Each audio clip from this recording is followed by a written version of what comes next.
Okay. All right. Welcome, everybody. Happy Thursday. Appreciate everyone joining for our National Communications Internship Collab meeting. This will be our last meeting of the year. Then we'll pick it up in the fall next year. And actually, Amber and I we haven't presented on our internship program yet, so we'll do a presentation about that. We're non-paid. We have 23, 24 interns right now, so we'll talk about that in the fall. In the meantime, we have the Facebook group set up, the private Facebook group. So it's not really active. Not many people chime in there, but it's a good way to connect. If you have questions about a program or something like that, feel free to use the Facebook group. We'll drop the link in the chat if you have not joined that yet. So that's a good way. And the good thing about this group is probably about half the people that are in it do have internships and the other half don't. So there's a lot of people that have experience and a lot of different people are doing it different ways. That's why I kind of created this group, because I have kind of the way we needed to do it here in our system, but there's a lot of different ways to do it, as people know. So that's why it's great to kind of get different insights. And today's special guest speaker is Robert Dozmati, and I thought he would be great because he just recently started his. His is paid with college interns, so it's a little bit of a different format than I'm used to. So he has experience in doing this, and it's kind of recent. So what I really like too is he's going to talk about how to pitch this concept and idea of an internship to your superintendent, the board, cabinet. That's one of the biggest things which is kind of odd for me, but for other people in preventing them to start, is kind of getting the buy-in and the support needed. For me, it was easy. We have a great superintendent and board, but for others, they need some convincing. They're worried about liability. So he's going to go through that whole process. And then another thing Robert's going to touch on, which I really appreciate, is probably the second biggest hesitation, or maybe the first, is how do I create this program and it's not way more work for me? So now I'm managing all these interns, I'm reviewing work. How do you make it more sustainable? So there's different ways to do that. And he's going to address that kind of issue and concern for people as well. For Amber and I, that was definitely an issue we had. We love our internship, but man, and the joke was, oh, all your interns, your minions are out doing all your work. And it's like, man, no, we get so many emails, we're reviewing work, and it does become time consuming. So we created leadership positions where the managers of different groups now do a lot more of that copy editing, a lot more overseeing of the newer interns. So that has helped us a ton with time management. And so Robert's going to talk about how he does that as well. So I think that'll be great. So looking forward to this today. Appreciate everyone with that are not black boxes. If you're eating or whatever, no big deal. But it's always done webinars with 40 people and it's 39 black boxes, and it becomes lonely and depressing. You don't know if everyone's sleeping or not. So if you want to turn on your camera, say hello. Appreciate that. If you're eating, stuffing your face, no worries at all. But appreciate you guys being here. And so without any further delay, Robert, thank you so much for agreeing to do this. We appreciate your insights. You have a unique program that's going well, so can't wait to hear about it. Yeah, absolutely. Thank you. And I want to thank everybody else for tuning in and taking time out of either your lunches, or if you're on the East Coast, the rest of your day. I know end of the day meetings are always not the most fun, but we're here to have some fun, right? We're comms people, so we adapt and survive. That's kind of the way I've known how this all goes. So I'm going to load up the presentation here and we can get going. If you have questions throughout, you guys feel free to let me know. You can put it in the chat or you can raise your hand, and I don't really mind the interruptions. So yeah, and then we'll get to it if I can figure out why it's not loading. Here we go. Smarter than the computer. There we go. Da, da, da, da. All right, we can all see it okay. Great. So you're trying to develop a paid internship or PR internship program in your district. It always sounds really awesome, and it's been really fulfilling and exciting the 2.5, 3 months that I've done it so far. It's been an idea I actually have had probably after about 4 months into me getting hired here, I was like, I think I want to start an internship program. Part of that is because I used to be, I was a long-term substitute teacher, and I wanted to actually become a teacher, and then things kind of fell in line for me to do this here. So I always knew I wanted to mentor and work with students, whether high school or college. Right now, we do high school or college interns, and it's specifically because we don't have access to a high school. We're a K-8 district, and the high schools district that we feed into, the schools are a little too far away. So it's just hard to get them here and be on board. So, all right. So here's just kind of the topics we'll go over today, and then I can actually share this presentation, and we can send it out to everybody if they want a copy of it as well. We should have did that beforehand, so I apologize, but we'll do that at the end, and you can have it. These are kind of what we'll go through. A brief introduction to me, and then I'll introduce you to the Gen Zers behind all the cool work we do here at EMCSD. And then we'll get into the real nitty gritty about getting the approval. How do you pitch it? And then from there, recruitment, work expectations, and the real reality of what it's like having the interns. As Ryan had mentioned, that in the beginning, it is going to be extra work, but if you stick at it and you just follow it through, it actually becomes, you can build out systems that are really, really beneficial to your program or whatever it is you try to develop. And then I'll also give you some insights into what I'm trying to already evolve it into after having them for about 3 or 4 months now. So, and then just trusting them. I know it's scary to trust a bunch of college interns with your social media and all that kind of stuff, but there are ways that you can trust them and it's beneficial. And then obviously if you have questions. All right, so it's me. Yeah, Robert Dozmati, the Public Information and Communication Officer for the district, for El Monte City School District. We're located in the San Gabriel Valley, which is I would say about 10 miles east of Los Angeles, 15 miles east of Los Angeles. This is an older picture that I have not updated. You can see the fake mustache on there. It's because my interns had said, I think it's time you don't look the same, you need a mustache. So they threw a mustache on this photo of mine. Before education, like many of us probably came from the entertainment industry, right? So I'm sure either news reporting or something like that. I'm sure some of you or many of you also came there. I know Ryan was a sports reporter, right, back in the day, a journalist. So I also come from a sporting background, but I did radio and promotions and coordination for local radio stations in LA, and then eventually transitioned to producer roles for radio and television. And so you see there CBS Radio, Fox Sports Television, and CBS Sports Network. I was actually at Fox during the whole 2016 presidential campaign, and so that was really interesting to be a part of and watch firsthand, especially from the sports side, because you started to see if you're into politics, it was really kind of wild to watch it all kind of morph into one thing and see Fox change right before your eyes. Thankfully, I left shortly after, so but yeah, and then went into public service and teaching. Honestly, I was a substitute teacher while doing all these jobs on the side, and fell in love with education. And then October 2020 came around, and I got hired to be a comms person for my last district, and then I got hired here at EMCSD. And I'm curious to know, you can just put up your little hand, how many of us are pandemic hires? How many of them are out there? Yeah, we got one. So see, pandemic hires, that's what we're here for. Most of us, at least for me, when I got hired, there was no communication department. There were no communication practices. Nothing was in place for my district, right? They had just adopted Parent Square about 3 months before hiring me. And so I kind of came in and really had to dismantle everything that they tried to do in 3 months, because nothing really worked and it didn't make sense, and then build it from scratch for pandemic stuff now this summer, which I'm sure many of us are doing. I'm dismantling it again to change the way we communicate now that we're kind of pulling away from the pandemic practices and we're going into regular school practices. So that's a little bit of the background there. All right. So I just wanted to shout out my interns because they're really awesome. They're fun. These are both of them there, Brittany and Annabelle. They are the first interns here at EMCSD outside of, usually the only interns we get are teaching interns. So these are the first non-teaching interns we've had in the district. And so it's been really awesome since they've been here. Definitely elevated our content.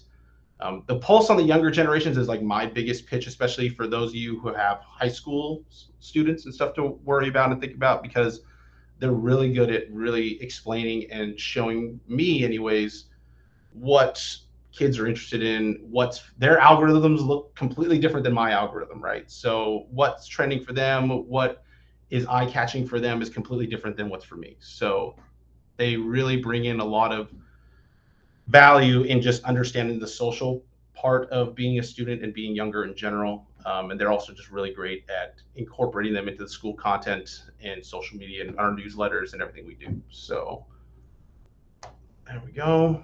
Moving on. So this is just an idea of some of the content that we do create. You know, we had our TK and Kinder Readiness Academy. This is just some of the stuff that they've come up with, that they manage weekly, daily. This was a little Pedro Pascal meme. Many of us have probably seen that kind of TikTok going viral. So we did that to try to get more applicants, and it helped. We had, we've gotten a few hundred applicants for our readiness program, an academy that we do over the summer. Their idea was, well, they literally just came to me, like, can we use Pedro Pascal? I go, what do you mean? Right? Like, yes, but what do you mean? And they're like, we have the little cutout of them. We can just do the sandwich, and we think it'd be really funny. And it was really fun. Community loved it. So another thing that they do that I utilize, not just really for our community, right, and just social media. One of the big things that we do that's really popular is providing resources and information to our own staff. And something that I had started a year and a half ago, and that they have now really adopted as their own. It's called our Pop Culture Minute. And it is a staff newsletter that we send out every 2 weeks. And what it is just a quick recap of the pop culture news that are trending right now. And the main reason we do that is because we know that our staff, especially our teachers, are always trying to keep up with what's new for the kids. And so it's our most popular thing that we email out, that we send out to our entire district. We only have 1,400 employees. You can see up there is viewed over 4,000 times, right? The links are clicked. It is by far the most popular thing, I think, that we do. And it's because, and a lot of our staff are families, right, or parents. And so they use this as an opportunity to connect with their kids. So if you want to understand how to start something like this, or want to utilize this idea, please take it. It's there for you to use. Hey, Robert, just kind of. can I ask a quick question? I love that idea. That's super cool. I'd never thought about that, but it's such a great way to, pop culture, but have the teachers and staff kind of relate much better with the students. Who kind of puts this together, and what's the process for like that? So for the most part, originally it was me. I had the ideas, because whether I'm scrolling BuzzFeed or whatever sort of news and pop culture news that are out there. Once they came in, I kind of, every week, we use Asana as a management system, and I'll explain that a little later in the presentation, but I will assign it, hey, we need the new Pop Culture Minute coming out. They know when the schedule is. Let's start developing ideas. And then they start pitching ideas, putting links to stories or links to Instagram Reels, TikToks, what's trending right now, specialty dates. And then we kind of go through the list together, right? They narrow it down to their 4 to 6 main things that they want to touch on. And then they bring it to me, I review it, and I approve the ones that I think are relevant or appropriate. It's the one thing that you'll learn with interns. They're still trying to gauge what's appropriate and what's not appropriate for a school setting, right?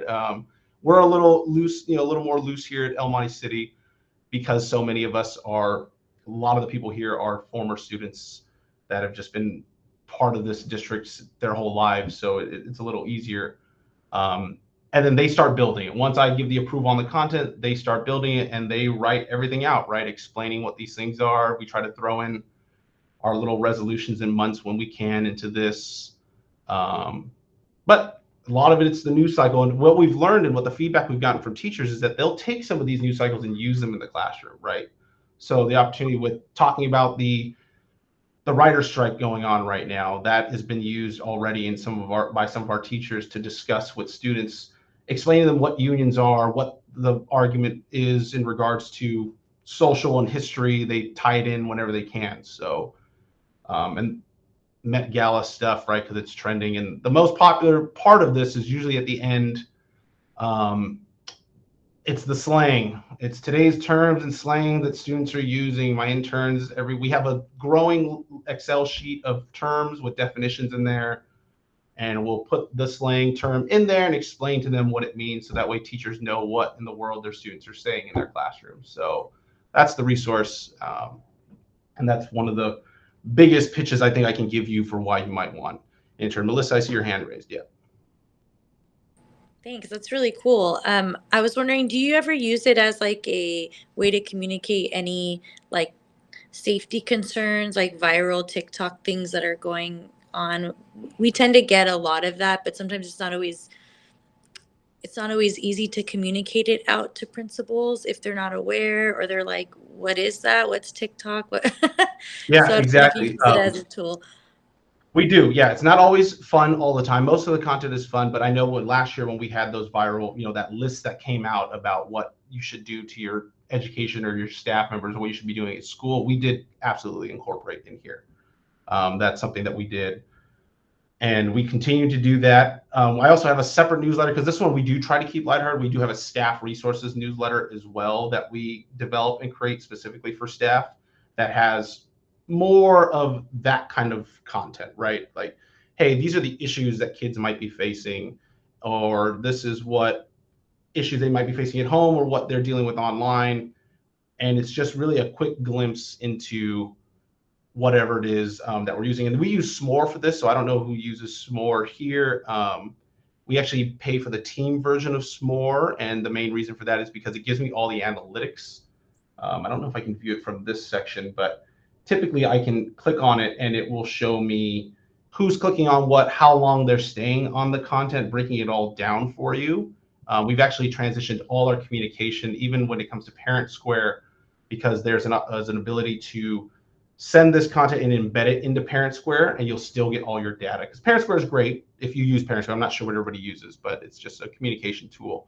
But it doesn't really tell you who clicks on what, how often they're looking at it, and all that. S'more will actually break it all down to you. And I can spend a whole 20 minutes on that separately. So if anybody has questions about trying to integrate this kind of stuff into your programming or to your communication practices, you can always just email me and I can walk you through that process as well.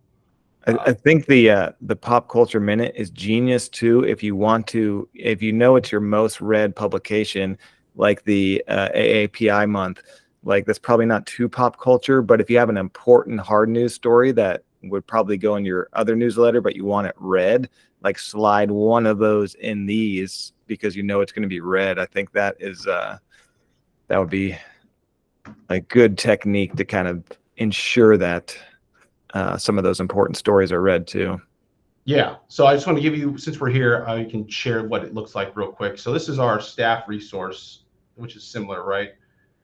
Being honest about whether it's like EMCSD enrollment projections, anything like that. Our newsletters for social and mental health, specifically for staff. And then, we have right now, Pinnacles National Park wants educators to create an education plan, right? And so we sent that information to them. And we actually get the analytics here, and it shows you who's clicking on what, how long they're staying on whatever it is that you're looking at, where they're looking at it from. The location on the staff one is always interesting because it doesn't make sense that some of them are in other parts of the country, but so maybe they're on vacation. But this is a cool analytic feature, or the analytic side of it. And then this little section here, this allows you to embed it directly into Parent Square with clickable and functions and all that fun stuff. So if you're using, or anything actually, so if you're using Blackboard and there's an embed feature, you could actually embed this whole thing into there, and it will give you all the analytics. You won't lose anything. So yeah, that's just a quick little example there. Any other questions? All right. Oh, let's go here. Get back to it. Yeah. All right. So then the other content, that's just reels and stuff. Obviously, they're really great at that.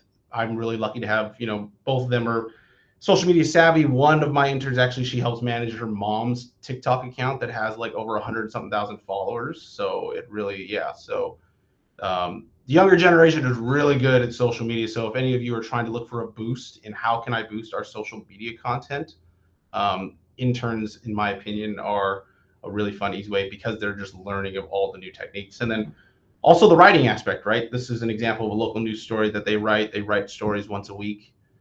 They help put out news releases and all that kind of stuff. Now I've got them learning video editing because they're going to help me do long form videos and stuff like that for highlights for the program. So that's what they're learning right now. And I'm walking them through that. So the big one, right? Building a sustainable program and trying to get approval and get your cabinet on board.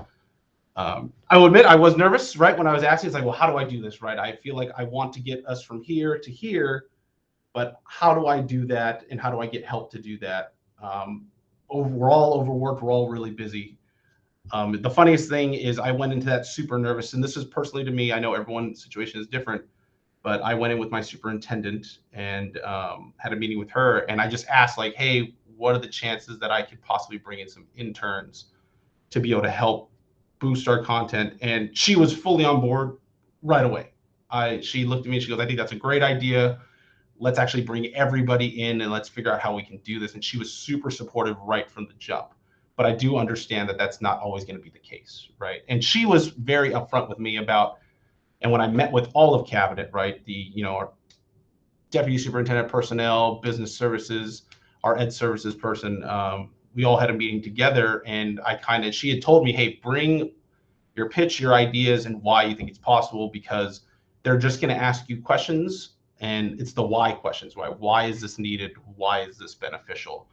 And the big thing that my superintendent explained to me, and I think is great advice, is that those whys aren't to really like discount to your desired needs, right? It's because they have to, especially if you're going to pay interns, anything that's paid within the district usually has to be bargained and negotiated. So the whole reason that they ask the why questions is because they have to then report it to their bargaining units and then to be able to make the argument for you, right? So hopefully you have a, decent relationship, especially with your HR, your personnel team. Those are the ones that you really want on your side because they are going to help you the most.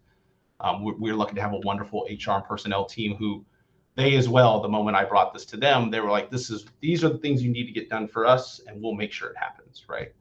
But having that plan and that clear vision, whether you're going into your question with your superintendent or whoever it is you need to report to ask them this question, you want to have a clear vision for what you're doing. You want to have reasons why, and we're going to get into that right now. But at least for me personally, and how it worked was, it was to be able to really give them the tools to go fight your battles for you, because that's what's going to have to happen. And we have a really close relationship with our unions, and we're really lucky to have that relationship. But there's a lot of transparency there. That's why it's so good. And the unions are going to ask the questions too. And the question was really, how come we can't just make this a full-time or paid position, which I got super excited because I was like, absolutely, I'd take that too.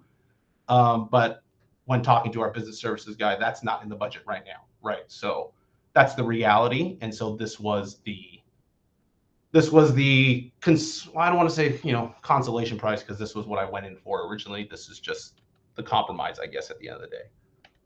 Any questions before we move on about this? Just quick little, no, cool. So, wrong. So building a sustainable program. So I was prepared when I went in with my superintendent because I was afraid that she might ask me questions, because being just a year into the job and asking for help, who knows, right? Don't know how that's going to go. She's really awesome. I'm really lucky, but I still wanted to be prepared, right? Quick disclaimer, you're going to notice little graphics and GIFs throughout this presentation. It's just kind of like a little thing to catch your attention. It's a fun little game I like to play. If you guys want, you can put what movie you think this is from in there. You just get a thumbs up, really. You won't really get a prize. But if you know it, and there's going to be more throughout. So first one to do it, let's see who gets that shout out. But so building a sustainable program. What I did is I kept it personal to my district, and I incorporated elements from our vision, our mission, and our district values. You can find those on the website. Right. And that's mainly because we're supposed to every district is supposed to, everything they do is supposed to fit into those three categories, right? It's supposed to reflect that. So I kind of turned the pitch in on itself and in on the district and saying, well, and I'm going to give you an example for our mission here. Our EMCSD mission statement reads, EMCSD in partnership with students, families, and the community cultivates leadership, creativity, and educational excellence. By creating multiple opportunities for learning, we develop students' unique abilities to succeed and contribute positively in our diverse society. I simply went to my superintendent and cabinet and said, why does this only need to apply to our students? Like, we are a community school district. Everyone is pushing for community schools. We should want the community in our program to tell us and give us hints and help us succeed beyond just what our students are achieving in the classroom, right? Every school, as far as I understand, is a college oriented or college going school district, right? We're all pitching going to college. And so when I went in with this idea, I said, well, instead of always saying we want you to go to college, let's bring the college here, right? Like, why can't we bring them onto campus and really make them part of it, and also create pipelines and create opportunities for kids in our local community to be able to contribute and do work for us, and in turn give them professional experience that they might not get anywhere else. And that, you use those buzzwords like pipeline, and all of a sudden you're getting people's attention, right? And that's like the pitch you want to do. Make it personal to your district and your district goals. The one thing I would really hesitate and caution in how we do it. I understand everyone, we're all super overworked. Trust me, most of us work more than 60 hours a week. That's the nature of our job. But everybody in education is that way, and we can't just always tell people I'm overworked or I have no capacity, I'm tired. You have to visualize it for them. And these are the things that I did. I created an accountability matrix. For those of you who don't, it's a technical term. For those of you who don't know what it is, it's honestly just a list in Excel that you list out all your responsibilities, the things you go to, the meetings you're part of. And I'm telling you, you list everything. Every event that you're asked to cover, every meeting you're part of, every committee they throw you on, because you're the communication person and you have a certain perspective. So you often get lumped into committees, and you half the time you're looking around going, why am I here? But you're there. The social media stuff that you're doing, somehow it got cut off there in my presentation. I'll have to fix that before I send it to all of you. And build that out and visualize it. That list is going to get real long, and I guarantee you, you won't even get through a third of it before they tell you, okay, I think we've seen enough. You're good. Like, we get it, right? Because you're gonna show them, this is what I'm doing, this is what I'm at. And then what I also did was listed my responsibilities that I cannot get to because I'm doing all of these other things. All right, so that's the accountability matrix portion of it. The other one is your departmental goals. Even if you're a departmental one like me, you still have goals, right? So you want to really be honest and realistic with them and say, this is where we are and this is where I want to go. Everybody likes growth. And so when you're building your pitch and how you're going to talk to them, be honest. Sometimes it's going to be a little humbling too, because you're going to think, man, I'm doing a lot, and you're putting stuff out there, but then the measurables might not be there when you start pulling the information. And don't get bogged down by that. Don't be discouraged by that, because that's not your fault. That's the reality of our business and what we do. So just showcase, this is where I'm at. I'm operating right here, and I think we can be here. I want to be here. This is how we can get there, right? And like I said before, is incorporating the district or leadership goals, right? If you guys are part of management meetings and these cabinet meetings, and you're listening to what they're talking about, take those notes from them. Take the things that they're saying and throw it into your pitch, right? Our district, one of our big things is we have great district culture, but we want to elevate that. We wanted to elevate the culture, boost the culture. They wanted to revamp our social committee to make things more fun throughout the district, create more opportunities for people to show up to events. And a lot of that, the question was, well, who's going to be on that committee? And I had taken both of those, boosting culture and revamping the social committee. I came in and I said, well, if I got interns, what we can do is start doing little highlights that showcase what our accounting department does, and putting that out there and giving fun things to our staff to see, to really boost the morale and make everyone feel good about being at work. Social communities, you need people setting up for an event that we're doing. Our service pin mixer, which we do, is for those of you who don't know, we just honor years of service. I think many school districts do something like this, but it was always really tiring and hard to try to put it together. And this year we wanted to elevate that into like a mixer type of ceremony where it's more of a hangout. And my team, myself and my 2 interns, we did it, right? And that was like, we can do those things, setting this stuff up to build out your goals of making us feel more connected here in the district. And then, like I said, that buzzword, pipelines for success. creating pipelines, right? There's students that go here after they leave us K-8, they go to high school. We hope they do well and they hope they go to college, but we don't know. With my internship program, my goal is to find out what it is, right? Let's bring them back in. School districts, for those you don't know, the school districts and municipal government jobs are like the largest job providers in a lot of cities throughout the country, right? Like that's what it is, especially here in my city. It's Longo Toyota, which is a Toyota dealership up the street, our school district, and the city. We provide the most jobs to our community. And because we know that, I told them, why can't we provide more, at least at an educational level, at a lower level, but at least we're training them for whatever future they want to have, right? So those are kind of the big things that really worked. And yeah, got everybody on board. And it was easy for them to kind of take, especially the last two, right? Where we are, where we want to go when they met with the unions. And the unions were like, yeah, absolutely. Like, let's do that. And he can have it. Let's get into it. Now, it did take a little convincing because there was, there's just the reality of, well, can these be part-time employees? And there's all the nuances in that, but that's what the HR department's for, right? That's why hopefully you have good relationship with your personnel because they'll handle those questions for you. So, yeah. Before I move on, any other questions? Robert, what are you paying the interns, and how many hours are they working? Yes, great question. So originally, at least for our district, our HR department has tiered, right, pay scales. We all have pay scales. To be competitive, we were realizing that we are paying our interns. I was okay with starting at, I think we were going to start at 18, but then actually my HR department stepped in and said, well, we want to be more competitive and we want you to get, because they're seeing issues within their teaching credentialing programs and because they're going to give you insight into what they're dealing with, right? And so they're like, I don't think you're going to get many applicants at this price. And we flew it at the 18 and we got very little. And then, so they suggested, well, let's bargain it. And the union's okay with it. We'll move it to $25 an hour. Right. Yeah. Which is a big jump, which I was like, I'm not going to fight you guys on it. That's what it is. And so we're paying them currently $25 an hour. They're max 20 hours a week. And they can't go above that.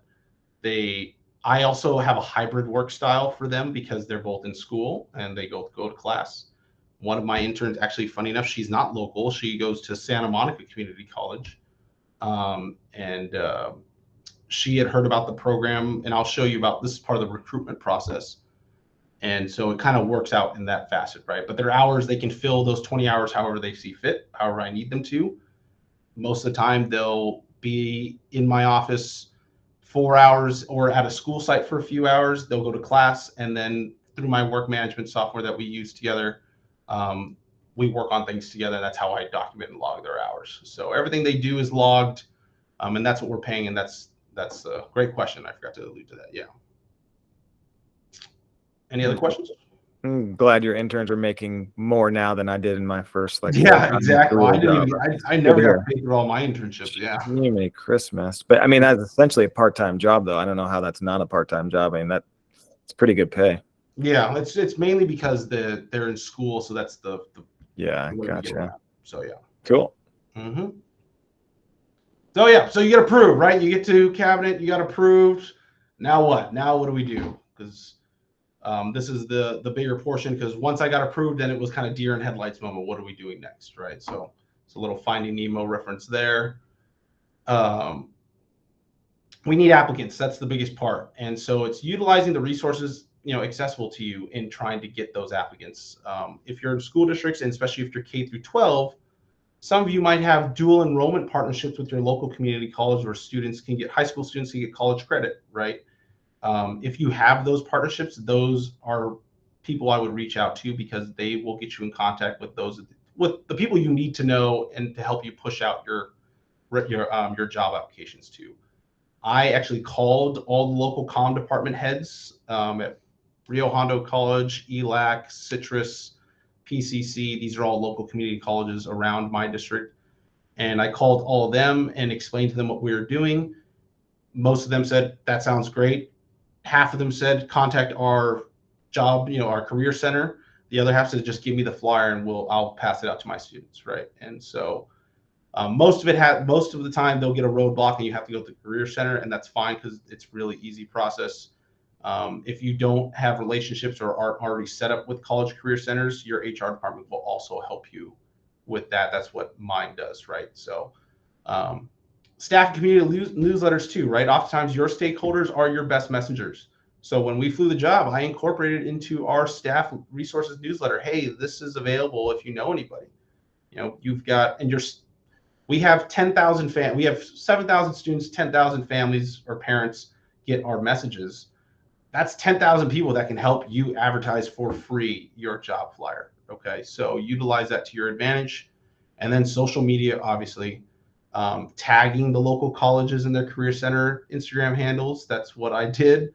And that's how one of my interns found out about it, because Santa Monica Community College, I was just tagging anybody, every community college in LA County, in Santa Monica. Actually, I don't think I did. What I understood happened is I tagged ELAC, they reposted it, and Santa Monica follows them, and then they reposted it, and that's what happened, right? So it's just helping and guiding other people to kind of do the work for you, right? Is really what it's going to be. And yeah, we had, you know, a nice little handful of applicants. We brought them all in, and I settled on my 2, right? So, and that's it. Yeah, this is really the recruitment process. Any questions here? No, but I love the using your own internal email, your own system. So many districts don't utilize that enough. Even for other jobs, we utilize that. So I think that's a really good way to do it. The other thing too, whether you're hiring an intern or your next comms person, nobody really knows EdJoin, and most people are coming from outside education. So we got to find other ways to connect with people. Yep. A lot of districts are having trouble hiring, especially their next comms person. But one thing you can do is utilize LinkedIn groups for journalism and communications, and Facebook groups, because nobody's really going to EdJoin. And for our unique positions, they're usually outside of education. So use those groups on social media too, because it's been an issue for a lot of districts having trouble hiring. So I like those techniques. Yeah, and like I said, it's just utilizing who you know. Like my other intern, it was a family member sent it to a friend who sent it to their cousin, and that's how she found out about the job, right? Like that's what happened. A person worked here, and that's just the steps it took. And so it's really using your school communities is really what's going to benefit you. And the thing is, it's a win-win on you too, because people feel good. Oh, they want to hire people from within, right? Then it just creates this culture where you're trying to be nurturing, and that's always a goal for us in education, right? So, so yeah, the work expectations, the reality, the harsh reality that comes in. This is the thing that might scare people away, but I promise you, it gets easier, right? You know, you're going to need to teach. You're going to need to explain them and mentor them through everything, right? I don't know if I don't know if, how many of you know what that first picture? Does anybody know what that first picture is from? No. No. That's the it's on the tip of my Yeah, tongue. Stand and Deliver. All right, there we go. Yeah. Amber wins. Star Wars. Does anybody know which specific Star Wars movie that clip is from? Empire Strikes Back. There you go. Empire Strikes Back. Yeah. Oh. All right. And then we have the last 2. Anybody? School of Rock. School of Rock for School of sure. Rock. And the last one. Where's that last one? That is a TV show, if that makes it easier. It's on Netflix. All right. It's Grace and Frankie. Grace and Frankie. If you don't watch Grace and Frankie, I recommend it. It's a fun show. It's about 2 best friends whose husbands fall in love with each other, and they leave them and then marry and decide to be together, and it's really funny. Yeah. So yeah, if you're looking for some feel-good comedy, that's your feel-good comedy. But yeah, this is the rinse and repeat thing that I'm doing all the time, right? Teaching, mentoring, assigning tasks, and providing constant feedback. And the constant feedback, I would say, is probably the most important, because that's how you're going to get them to grow into who you need them to be, right? And who you're hoping they become. Like I said, throughout the constant feedback, my intern today went out, wrote a story. It's happening. My other intern covered an event over the weekend on her own, right? Like it took a little bit of the mentoring and the teaching, But they went out there, they got the content, and now they're coming back and they're editing everything, right? And this was 2.5 months of me really sitting down with them, just in my office back here, going over everything. And it's still teaching them, right? Still mentoring. They're still writing stuff that you need to overlook, but it becomes easier and easier as it goes on. And then you will then feel more confident in letting them do what they need to do. So organization, it is key. Organization is number one. I use Asana. It is a work management software. It's free. There's a free version available. You can invite whoever you need to invite on it. And right here, you can see in the corner, I've got projects. These are all different things that we are working on currently. And within those projects, you can actually assign individual tasks that need to be done. It keeps a schedule for you. And then right here, I cut it off by accident, but you can assign which person you need to work on what. And it keeps things, like I said, organized. They like it. I actually was afraid I didn't know if they would like it as much, but they really do, because they're just like, no, we come in, if you're in a meeting, I don't need to ask you questions because I can just have everything here, right? And it's just copying, pasting emails. Hey, this is what we need to work on. It's, day of the teacher, let's create a social media campaign, and then it's come up with ideas, and they can actually assign me approvals, like the approval topic section. They assign me for that when it's ready, and then I go in and I look at it, right? So, and it just goes right to your email. There are many different versions of this, like different types of management software, but this is the one that I felt like works the best for us. So, yeah. And then the big thing is remembering that they're here to learn. That especially if they're interns and they're college interns, they are here to learn. They are not going to know a lot of things, right? You're teaching them about your district voice, the rules, the systems, your priorities as a district, and timelines. That's like the one big thing, right? They don't know what timelines are for the most part. They don't know when you should start doing enrollment campaigns. They aren't sure when programming schedules or job recruitment should start. You have to be the one to teach them those things, and then eventually they'll catch on, right? And the big one is you can be giving them their first glance at a professional work setting in general, right? And it's just remembering that. And it's all kind of new to them, right? What is this place? I really, this is a deep cut. I don't know if anyone knows where that clip is from, but that is a deep, my intern didn't even know where that was from. So let's put it that way. So that was an old, yes, Over the Hedge. All right, that's great. If you haven't watched Over the Hedge, it's on Netflix, and I highly recommend it because it is one of those, it's like Shrek, right? Where it's marketed to kids, but it's very much for adults. So yeah, so if you're looking for a good time on a Friday night that just want to chill out, there you go. But yeah, just remember they're here to learn. Your interns, they're gonna be sponges. They're gonna learn everything from you, and hopefully they're excited, and they're gonna be nervous. It's gonna be funny to try to send them out to schools, especially mine look really young, and they're happy that we don't deal with high schools because one of them is 2 years removed from high school, right? So and then they know things. The last part is just trusting them, right? Like they know more than many people would probably give them credit for. Not every idea is a good idea, but you can take elements of whatever they're pitching and it can turn into something really awesome, right? And like I said at the beginning, their algorithms are very different. They are seeing things different than we are. One of the biggest things I could always suggest, and it's because we see it here, is give them tangible tasks that they can complete. One of the examples, I wish I put it in the presentation, they developed next year's planners for all of our students. They created the design, they put it in there, and it's going to be printed and given out to every student next year.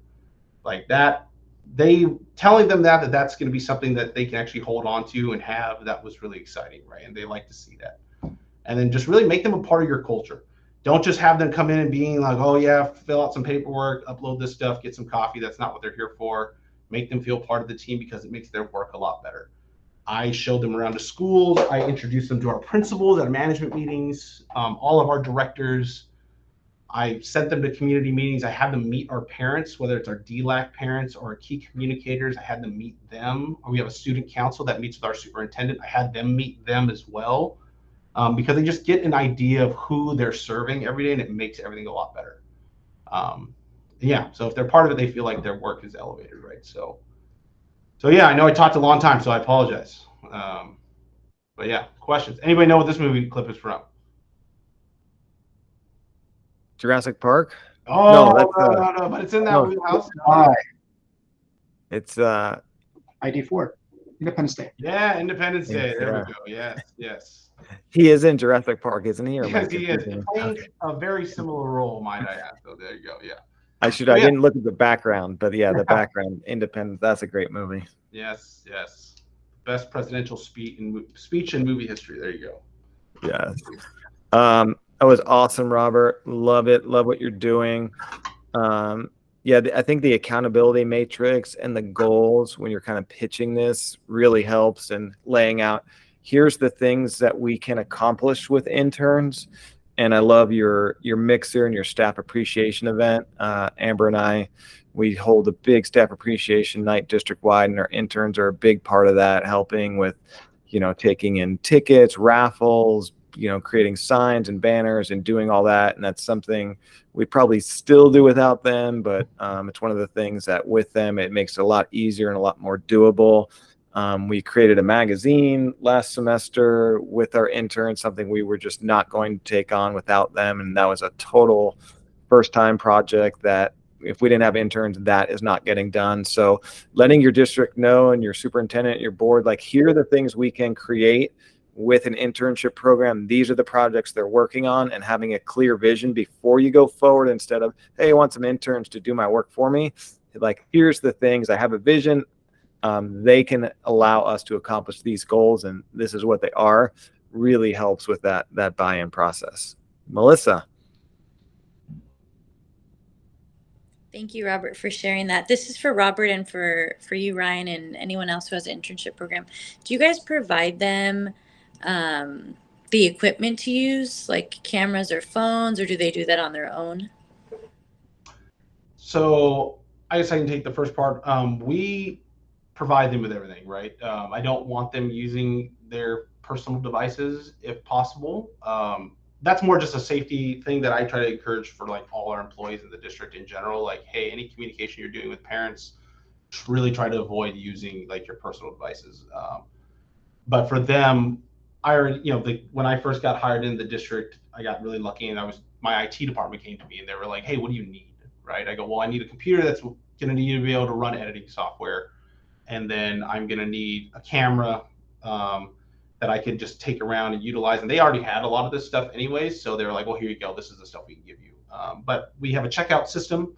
It's really just like a clipboard, and they have it out there at their desk. And it's just, they write down, taking the camera, what event they're going to, who took it, and they use it. They bring it back. They put it back in my office. Everything is stored, in here. And that's kind of how we do things. We also have a district cell phone that I gave to them as well, that I just had IT do. There's no calling allowed. It's really just to be able to take extra photos with, and they can actually make drafts on social media, like on Instagram. They can draft posts, and then they leave it in there, tell me it's there in the drafts. I go look on the account in the draft, and there it is, right? So, and so we provide all that stuff. Ryan, it might be different for you because you have students. Yeah, so we have a bunch of students. One of our first meetings at the beginning of the year, we do a smartphone workshop, how to do videos, high quality videos on your phone if that's all you have. But then over the years, with our budget, we buy a nice DSLR each year. So we kind of donated and built our program. So now we have like 6 or 7 high quality DSLRs that they can check out. We have tripods. We have some nice microphones and lavalier mics that they can use that we've got off Amazon. So we've slowly added the equipment over the years, because you do want to keep it low cost at first. But with equipment, I would just, if they have zero budget for equipment, I would still do it. You can get some cameras donated from the community. You can put a post out. You can ask your staff if you have an old camera. Very worst, you can use a cell phone to do some of this stuff. Just start it and then slowly build your equipment. And we have a checkout process too, so we kind of know who has it. But that's kind of what I would recommend as well. Mm-hmm. Good question though, because that comes up as a hurdle. Yeah, I recently found out actually in a board meeting that so I know we have our CTE programs, and they're amazing. Our photography program at one of our high schools, and They actually have an internship program that they send out our interns to outside, businesses in the community. I'm like, hey, just send them my way. I Yeah. could use them. So we're looking at that for next year, which is really exciting for me. But thank you for sharing all of your insights, because it helps build the perspective of what they bring, and also how we can learn from each other. Yeah, and that's one thing, Melissa, a lot of districts do is they partner with their CTE. So if they already have interns, maybe it's just a partnership, and maybe you add a couple that work specifically with you, or you figure that out. And then going back to the first question about equipment too, is like a lot of your programs, your journalism, your newspaper, they'll have equipment, and maybe you can work some kind of checkout system with them as well. And kind of like, hey, my intern will take photos of the game. We'll give them to you for the yearbook or your school newspaper. So it's a win-win. If they can't get there, but you can use their equipment, you can kind of have a partnership like that within your own, school district and schools, which I think is helpful for everyone. Yeah, thank you. And also use those programs for content. That's huge. If you have photography clubs or CTE programs, get in a room with those teachers and talk to them. Like, look, hey, we want social media content. Can you utilize the work they're doing? That, again, it builds this pipeline and this culture, right, that you're utilizing in the work that your students are seeing. That is something we do here. We have photography classes at our middle schools, and they often are going around taking pictures. And I have the teacher, hey, send them to me, and we will post them on our social media. We will share them. And it really makes the kids happy because they're seeing their stuff out there. We have journalism classes too, and you want help writing a story to pitch to your local newspaper. It's always easier when you tell a local newspaper, hey, I got a story written by kids. One, the newspapers, because they're all struggling, they're going to take any free story you can and they'll publish it, and they'll usually do it without you needing to pay anything. And two, if you told them a student wrote it, they're definitely going to publish that story, right? So those are other tips that you can utilize them for your content. Yeah, Melissa. Yeah. Yeah, any of those partnerships. Yeah, same thing with local newspapers. We send them our intern stories, and they're getting bylines in the paper because all newspapers are desperate for content. They're totally understaffed. They don't have money. So if you can send them quality stories, copy, paste, and print, kids get their byline. And one thing we do with even just the photo albums on Facebook, we always, photos by intern, Sally Smith, and they get their credit there. So that's kind of nice too. One thing we did this year, it's old school, and the kids probably don't use them a ton, but they love them, is just getting them business cards. They feel super professional. It's the first business card they've ever gotten. It's super cheap to do. But when there are events and for networking, we teach them, like, hey, if you got to leave the game early, give your card to the coach, has your email on it, get me the final score. If you're at, city council meeting, can't stay for the vote, whatever, that's what your card is for. And they love them, and it's something easy to do, and they fit in. The other thing I love what you do, Robert, is really introducing them around to the principals, the stakeholders, and getting them involved so they're more comfortable. When they show up on campus, the principal already knows who they are. I think that culture fit is really important. Then their work is more meaningful because they have that human connection, interaction with them, and they just appreciate what all the staff is doing. And so I think that's a great idea to really get them entrenched in your culture, your system, and just more comfortable with everybody, and vice versa the same way too. Absolutely. And it's worked. And it's funny is, like, people enjoy them coming around more than me half the time, right? So that's the benefit that works out. So I get to stick back, and they get to go have fun and go check out the events, and the kids are always better with them too, right? Because they're younger, so they're running around filming video but chasing after the kids and all that good stuff. So it's always really exciting. Yeah, everyone always appreciates when Amber shows up and I'm not there. It's very depressing, but it's very true. Any final questions by anybody? Again, Robert, that was awesome. I love what you're doing over there, and just created just a great program. I think your process too is really important to kind of share, because that is, again, concern with people is how do I convince everyone? And like you said, you made a really good point too about, you're not cabinet, they're not grilling you. They just need to justify this to their folks. So it's just, tell us the why, the how, and the benefits of this. And I think that's just a part of the whole process and pitching it, getting buy-in and establishing it. And, it's hard to argue with good data and analytics. And our interns now are doing like analytic reports. We're starting to do them yearly and monthly. And so, we can present that at board meetings and like, here's everything we did. Here's all their work that, Amber and I they add hundreds of posts, videos, articles that we can't do. And for us, we're a free program, so it's even easier to justify. But if you have that paid model, you're going to want to keep track of those things. So I love that aspect and what you guys are doing there. It's very valuable.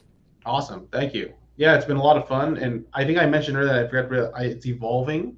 And what I mean by evolving is originally we were having them go until July, finish off the year, finish out the reports. They actually came back and said, hey, is there any chance that we can do the next semester? But it's got me thinking about how I can evolve the program, because I'm looking at it now, okay, well, it would be beneficial to have people who know what they're doing to start our school year, right? And really get all that information out for the school year. So now I'm working with my personnel and HR department saying, okay, what is that possible? What does that look like? Can we bring them back? And then we put a hard cap on it. Maybe in December or November of next year, we give the option for them to do almost 12 months of the internship program. And then it's also looking at it where HR came to me. They go, okay, well, we can actually fly new positions in November, and then we can bring them in, you get them hired, and they train them in a split, like a 2-week overlap, where they train them, bring them around. And then all of a sudden you have this self-sufficient cycle going, and that's like where I'm going now. So yeah. Yeah, we've made a ton of iterations over the years, and that's one thing that is beneficial for us using our own high school students, is that some start as freshmen and sophomore and stay with us till they're seniors, and then they get older, they train in the underclassmen that come in. So it is that sustainability where it makes it way easier than starting over every year, every semester with new interns. I don't find that sustainable. It's a lot of high energy. So the longer you keep them in the system, some internship programs are like, oh, we only take juniors or seniors. I'm like, why? Let's take them as freshmen so they don't do a ton. You'll have juniors and seniors doing more, but they can help mentor, take the work off you. By the time they're juniors, they're full steam ahead. You get them another year. They're seniors. They can run the place. So I would encourage people to think that way too, is like, how can we keep them for longer, get them in younger, and keep them in? It's a smart approach. Yep. And if any of you have questions or need help or want me to look over pitches or things that you might want to present, you can always send me an email and I'd be happy to. So yeah. Awesome. You guys are the best. Appreciate it. We'll be in contact. And again, we have the Facebook group. If you have questions for anyone, feel free to drop it in there, and we'll reconvene early next year. I know the end of the year is crazy for everyone, so we won't attempt another meeting, but we'll get it back going late August or September and do some more meetings. And anyone needs anything, reach out. We're always happy to help. And thank you to Robert. Appreciate it. Of course. Thank you, everybody. Have a great rest of your day, guys. Ryan, Amber, you guys don't need anything else from me, do you? You guys good?